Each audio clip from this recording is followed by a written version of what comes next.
I try to attend as many sporting events as possible. I really like going out and supporting all the other student athletes. I've been to home games for almost every sport, like basketball, football, lacrosse.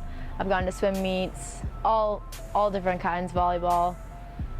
The football games, the basketball games, and the soccer games. Why do you like going to them? I like going to them because I could hang out with my friends and I could support our high school. Oh, none of them. I don't really go to a lot of the sports games because I'm like one of the people that only usually goes to like basketball or football. I mean, I go to soccer because I'm in soccer, but I don't go to any other games. But I definitely think that more people go to boys basketball games, varsity of course. I usually always go to all the games, and I'm usually like the only one there that is supporting the girls varsity. I mean, there's people there, but there's not as many people as there would be at a boys varsity game. Football, definitely football is like most funded. It's very obvious, like the past couple years, you can tell how much effort people put into going to the football games or supporting the football players. And you see like the lack of funding for like soccer or wrestling or baseball, I think. The sports that are best funded is definitely football #1, and then basketball probably #2. Then after that, it doesn't really matter because no one cares per se. Funds. So the funds, the student body or whatever the school gives splits up evenly. The amount of money that comes in from ticket sales and all that to all the sports, that's equally. Well, when I coached, and that's my only experience, which was a long time ago, it was different for every sport based on their needs. I know some sports cost more than others. The JV field and facilities and all of our equipment isn't as good as the varsity. Most of the funds go to the varsity, and we get a lot of hand-me-downs. Most of the things are in good condition, but still it's more of hand-me-downs from varsity. Obviously we get new balls for each games.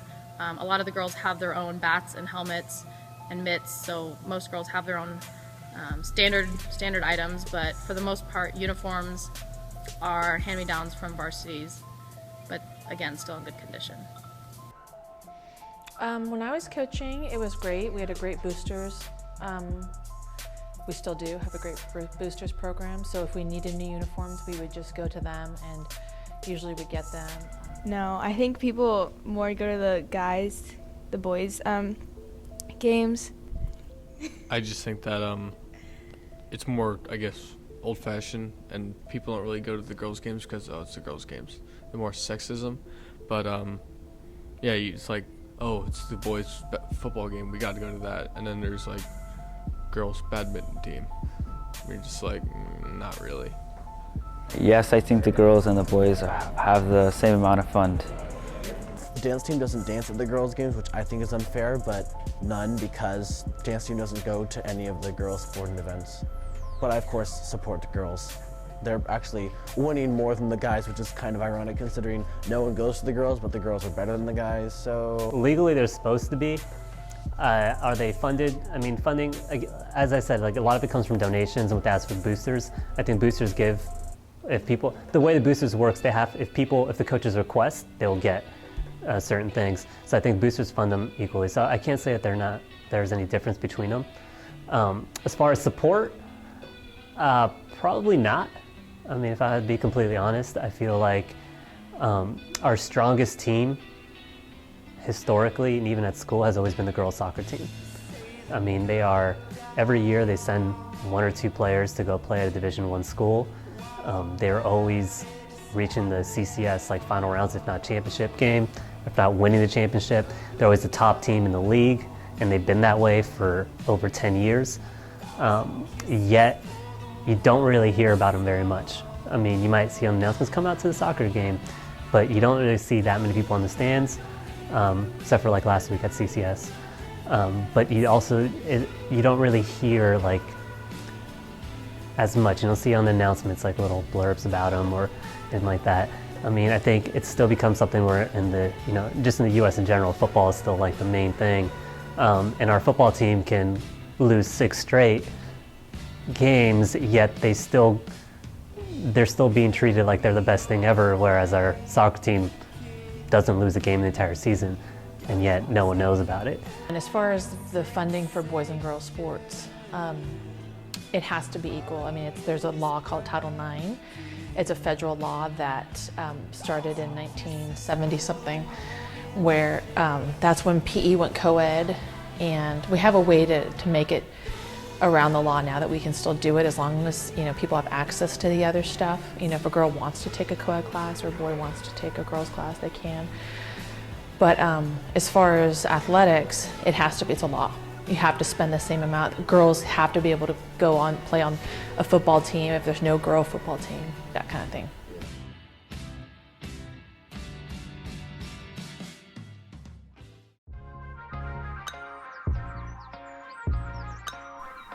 So every sport basically is responsible for the extras themselves. What the school provides are the coaches. They get a small allotment, like $250 for extra equipment, say for balls and so forth. And then the student body pays for all the officials in all the league games, plus one non-league game. So when we sell tickets at football and basketball games, that money is spread throughout and really supports all the sports for the officials' fees. The officials is one of the largest expenses we have. We spend probably over really good. I mean, I don't think it's perfect. There's always areas that we can improve. We're always looking at having to replace and upgrade things as much as possible. We don't have an endless supply of money, nor should we necessarily have that. We're not the University of Alabama. We're a high school that should be emphasizing academics and making sure that we have a fulfilling athletic program. But I think our everybody from our maintenance people to the boosters to the coaches, really, and the parents especially, do the best they can to make sure the facilities are what we have. Just a great example of that right now is baseball. Had a bunch of parent volunteers and a bunch of money donated, and they basically revitalized the infield and much of the facilities there through volunteer work. So that was really nice. Well, the reality is that nothing happens for free, but it's essential that athletics are supported financially, I guess is what your question is. But I think athletics are an essential part of any school curriculum and experience, and it really it's an important aspect of the campus culture. And the stereotype was that football, basketball, and baseball seem to have the most support, but similar to today, they also had the most revenue because people attended and they charged for the games. It seemed at that time that things were fairly equitable, but there's much more emphasis today, I think, on, especially with the full implementation of Title IX, to ensure that things are much more equitable. It has to be that way legally. So for example, this year we had a girls, a Frosh volleyball team. All right, we also had a Frosh boys football team. So we try and ensure that we're having the same amount of teams as we are for boys and for girls. We're also having a JV lacrosse team for girls because they have the numbers and we have a stipend for that. So it's important that things are equitable. How it compares to 35 years ago, it's definitely, I think there's many more opportunities for girls now than there ever was. No doubt about that.